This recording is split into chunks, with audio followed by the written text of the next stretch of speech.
Merhaba arkadaşlar. Kanalıma hoş geldiniz. Amnesia The Bunker. Bugün sizlerle bu oyunun ilk bölümünü oynayacağım. Oyun 1. Dünya Savaşı sırasında geçiyor ve Fransız askeri Henry Clement'ın rolünü üstleniyoruz. Henry, birliğimiz tarafından geride bırakılıp terk edilmiş bir askeri sığınağın içinde kapana kısılıyor. Oyun, yüksek düzeyde özgürlük deneyimlemelerine olanak tanıyan, yarı açık bir dünya yaklaşımı getiriyor. Bu nedenle oyunun ilerleyişi tamamen bize bağlı. Ancak karanlıkta kol gezen terörle yüzleşeceğiz. Hayatta kalmak için ışıkları açık tutmalı ve sağ salim dışarı çıkmalıyız. Şimdi korkmanın tam zamanı. İlk bölüm başlıyor. İyi seyirler.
Now keep pushing forward!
Make it out of this hell together.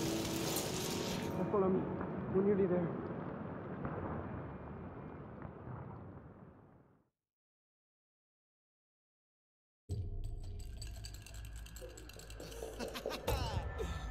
that role, my friend. There you have it, huh? Ah, fate's a bastard. I'm on patrol tonight then. C'est la vie.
Here, drink this. Then I'm going to get you out of here.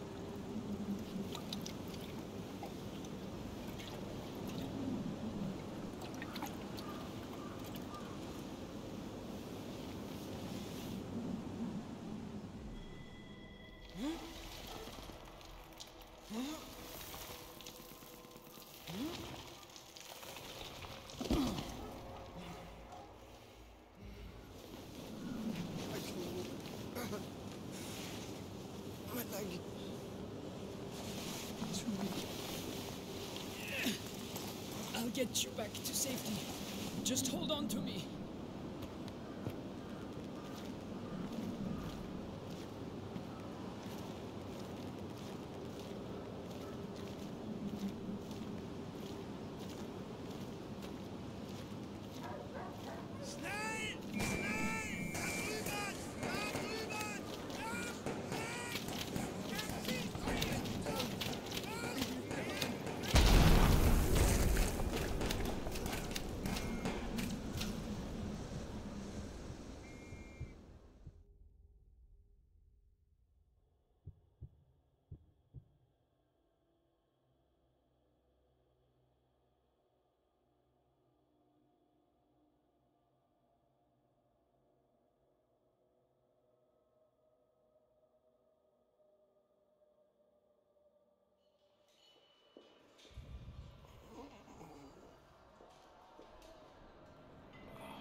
...10 Temmuz 1916.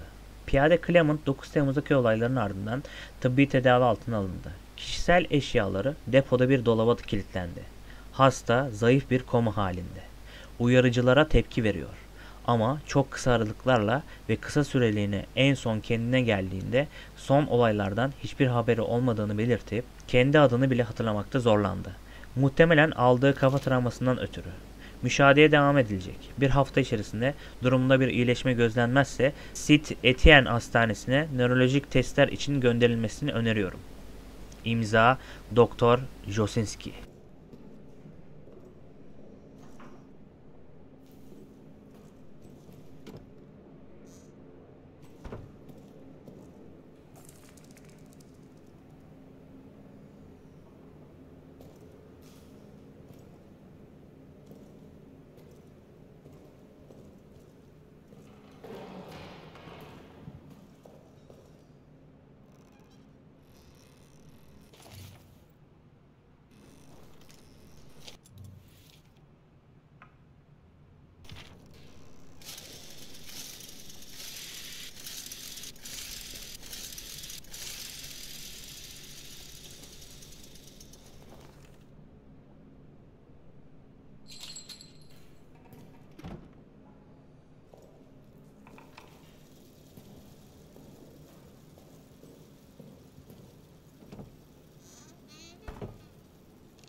14 Temmuz 1916.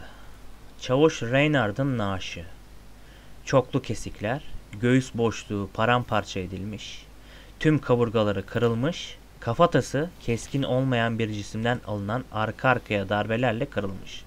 Bunu ona kim yapmış olabilir?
Thought I was the last one.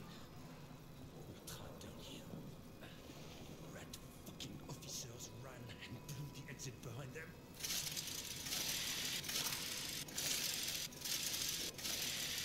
You want to escape?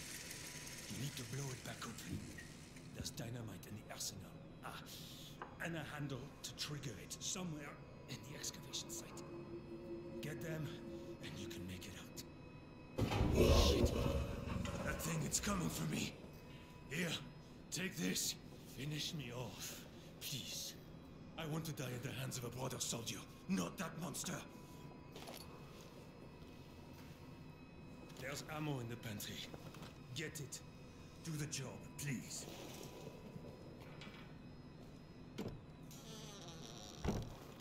It's coming. Put it in.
Tıbbi ve morg personeline acil uyarı. Sıçan probleminde hiçbir düzelme yok. Her bir cesedi hemen sarıyorlar. Hatta yaralıların peşine bile düşüyorlar. Ama pişmiş etle hiçbir işleri yok gibi görünüyor. O yüzden yeni bir kuralı yürürlüğe koymak zorundayım. Vefat eden askerlerin naaşları yakılacaktır. Peder de Reis ile bu konuda konuştum. Vefat edenler için uygun bir cenaze töreni düzenleyecek. Küller de ailelere gönderilmek üzere muhafaza edilecek. Bu istediğimiz bir durum değil ve ruhumu derin bir acıyla dolduruyor. Ama naaşları yakmak sıçanlardan korunmanın tek yolu gibi görünüyor. O yüzden naaşları yakmak zorundayız.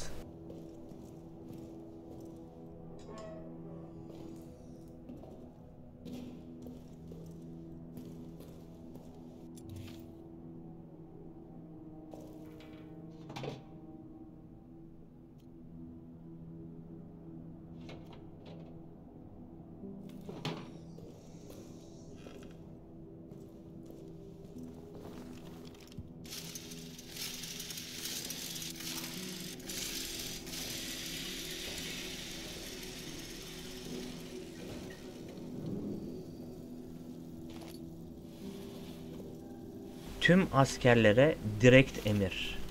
Canavar karanlıkta avlanıyor. Tek şansımız ışık ve jeneratör de tek umudumuz.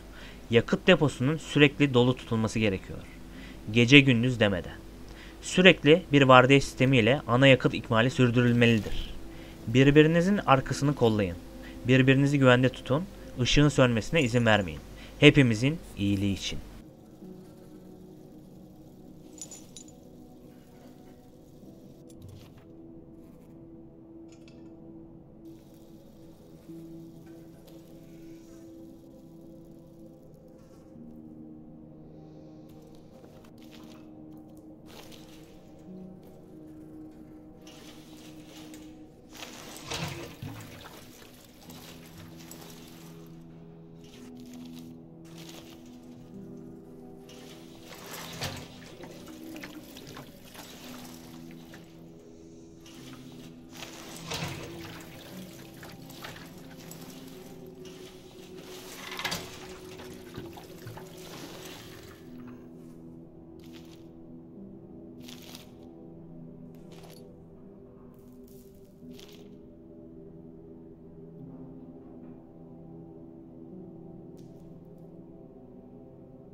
Dikkat! Jeneratör yakıtı oldukça yanıcıdır. Yakıtın yakınında ateş yakmayın. Yakıtının yanında herhangi bir silahı ateşlemeyin. Tanrı aşkına, yakınlarda sigara bile yakmayın. Sadece sağlam tenekelerde saklayın. Cam çok kolay kırılıyor. Eğer dökülürse bölgeyi hemen hızlıca temizleyin ve silmek için kullandığınız bezlerin de sığınağın dışına atın.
Saatlerdir başka bir insan görmedim.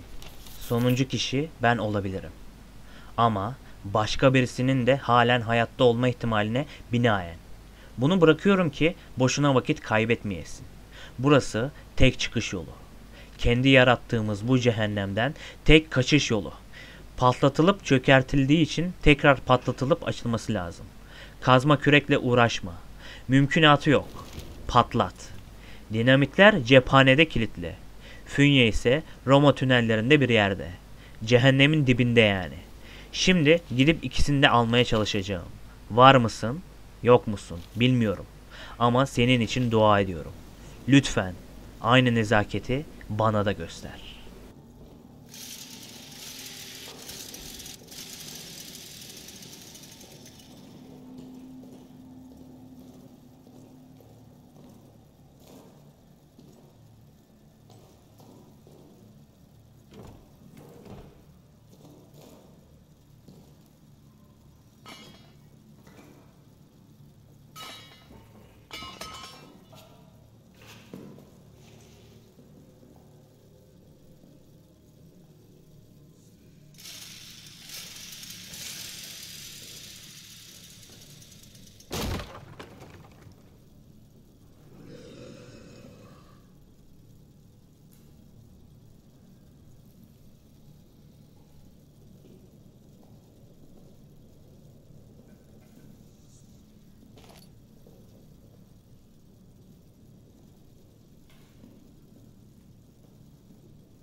Ninth of July. I do not know the time, but dusk has fallen, and still, of course, no word. When I asked the sergeant, he shrugged, as if I was asking about when it might next rain.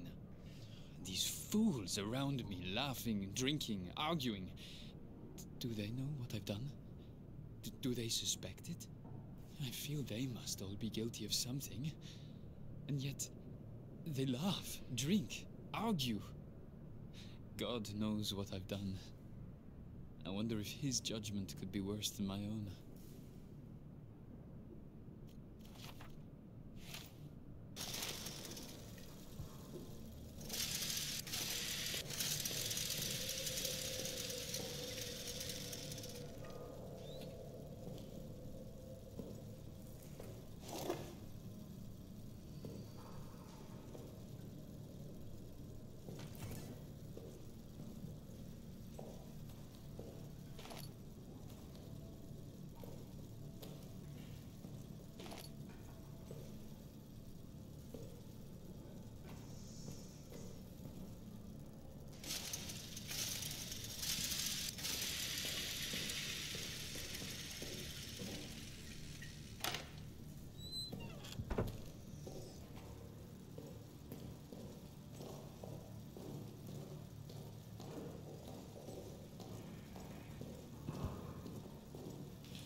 14 Temmuz 1916 Gece. Az önce garip tırmalama sesleri duydum. Ve şimdi de birisi koridorda volta atıyormuş gibi sesler geliyor. Muhtemelen Reynard. Bizden sakladığını bildiğim şarap zulasından demlenmiştir. Onunla şimdi yüzleşmek en iyisi.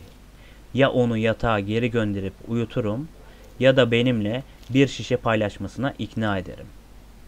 15 Temmuz 1916 Artık damarlarımızdan soğuk bir dehşet dışında bir şey akmıyor. Fournier adamları cevap almak için bayağı bir korkuttu. Dediklerine göre Reynard'ın çığlıklarını duyana kadar hepsi uyuyormuş. Ben elbette onlara inanıyorum.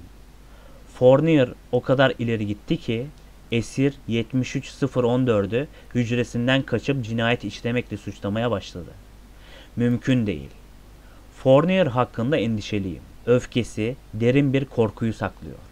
Sinirini adamlarından çıkarıyor ve bunun önüne geçmenin bir yolunu göremiyorum. Bir itaatsizlik birikmeye başladı. Aklım dönüp dolaşıp Reynard'ın çığlık atmaya başladığı ana geri dönüyor. Kolaylıkla o kişi bende olabilirdim. Halen de ben olabilirim. İlk defa hücum emrinin hemen gelmesini istiyorum. İsimsiz bir dehşetle yüzleşmektense binlerce Alman namlusu ile yüzleşmeyi yeğlerim. Bunu her kim bulduysa Fournier, birlik komutanımız, yanımda sinmiş durumda. Dipsiz bir korkuya karşı aklını kaybetmiş durumda. Aynı şeyleri tekrar edip duruyor.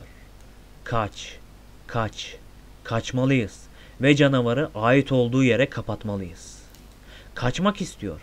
Çıkışı da ardından patlatıp kapatmak. İblisi burada aşağıya kapatmak. İblisi ve adamlarımızı. Durmak bilmez tekrarı aklıma giriyor.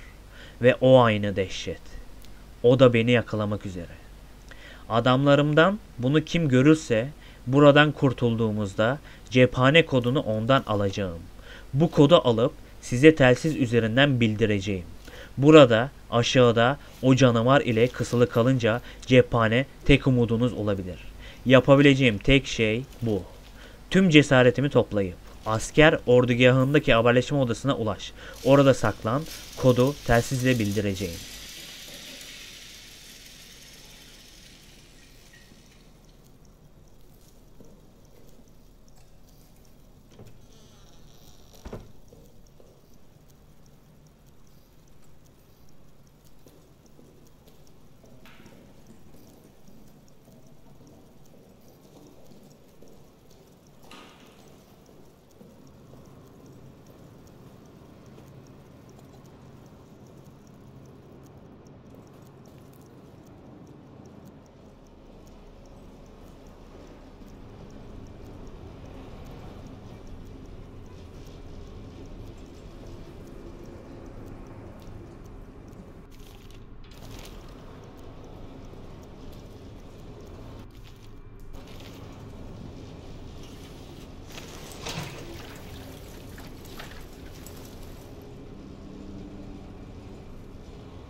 ...2 Mayıs 1916 Gönderen Çavuş Joubert, alıcı M. Fournier ve D. Blanket. Mühendisler depo bölgesini delip geçti ve eski Roma tünellerine ulaştı. Anladığımıza göre yapısal olarak sağlam, derin ve itiraf etmem gerekir ki bu son nokta konusunda oldukça şüpheliydim. ama Alman hatlarına doğru ilerliyorlar. Eylül civarında tünellerin içerisinden sağlam bir hücumda bulunabilecek duruma gelmiş olmamız gerek. Not almakta fayda var. Tünellerde kaplar, Latince yazılar vesaire filan bulduk. Bunlardan bazılarını gelecek nesiller için muhafaza etmeye çalışacağız. Güncellemeler gelecektir.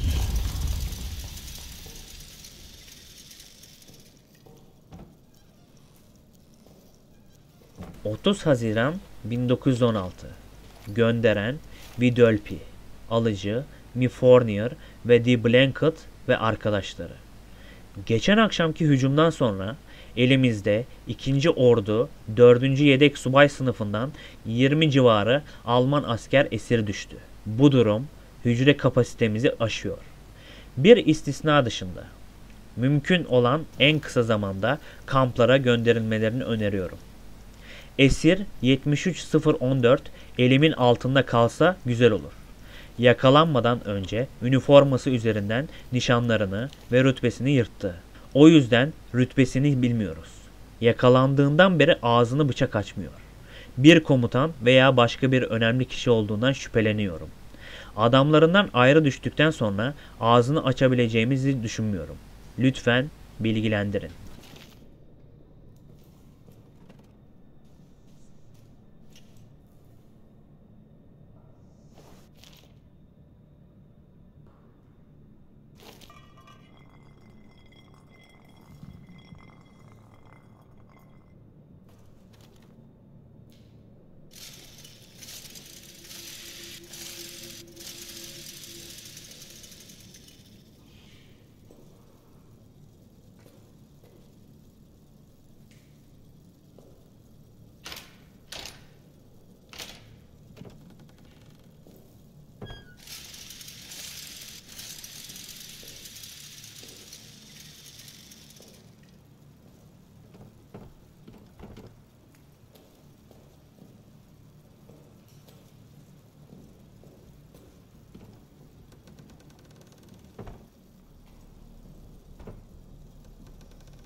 Durum raporu.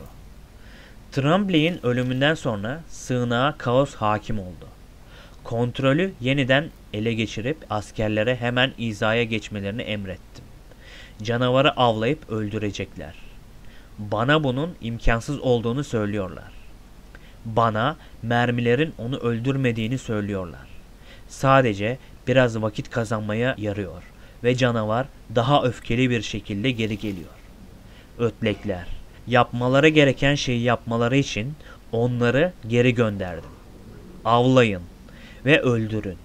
Eğer başarısız olurlarsa karanlıktan uzanan pençelerden daha beter bir kaderle yüzleşecekler.